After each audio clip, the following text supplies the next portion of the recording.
നമുക്ക് മാമ്പഴ പുളിശ്ശേരി വെച്ചാലോ? ഒരു ചീനിച്ചട്ടി എടുത്ത് അതിലേക്ക് 4 മാങ്ങ ഇടുന്നു. അതുപോലെ തന്നെ 4 പച്ചമുളക് കീറിയിടണം, രണ്ടായിട്ട് പൊളന്ന് ഇട്ട് അതിലേക്ക് നമ്മൾ എന്താണെന്ന് വെച്ചാൽ കുറച്ച് ഉപ്പും മഞ്ഞൾപ്പൊടിയും ഇട്ട് അടുപ്പിൽ വെക്കണം. അടുപ്പിൽ വെച്ച് അത് വേവിക്കണം. വെന്ത് വരുന്ന സമയമാകുമ്പോഴേക്കും അതിന് നമ്മൾ തേങ്ങ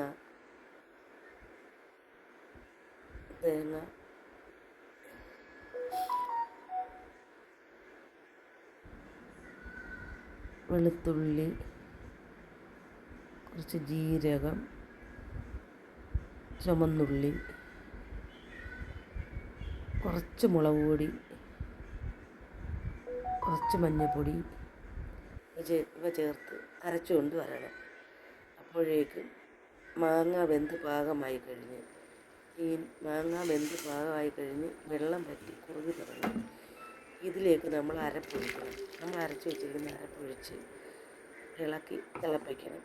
നല്ലോണം ഇളക്കി മിക്സ് ചെയ്ത് ഉപ്പ് നമ്മൾ ചേർത്താണ് വെച്ചിരുന്നത്. അതുകൊണ്ട് പ്രത്യേകിച്ച് ഉപ്പ് ചേർക്കേണ്ട കാര്യമില്ല. ഇളക്കി തിളപ്പിച്ച് കുറച്ച് വെള്ളം കൂടെ ചേർക്കണം. നല്ല കൊഴുപ്പായിരുന്നു, ഇരുന്ന് കട്ടിയാവും.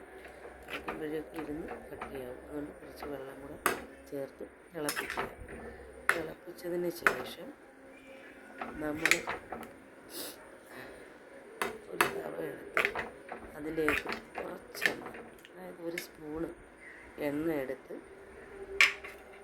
ഒരു തവയ്ക്കകത്ത് വെച്ച് അതെണ്ണ ചൂടായി കഴിയുമ്പോൾ കടുകിട്ട് ഉള്ളി, ചുമന്നുള്ളി, കറിവേപ്പില ചേർത്ത് താളിച്ച് നമ്മുടെ മാമ്പഴ പുളിശ്ശേരി റെഡി.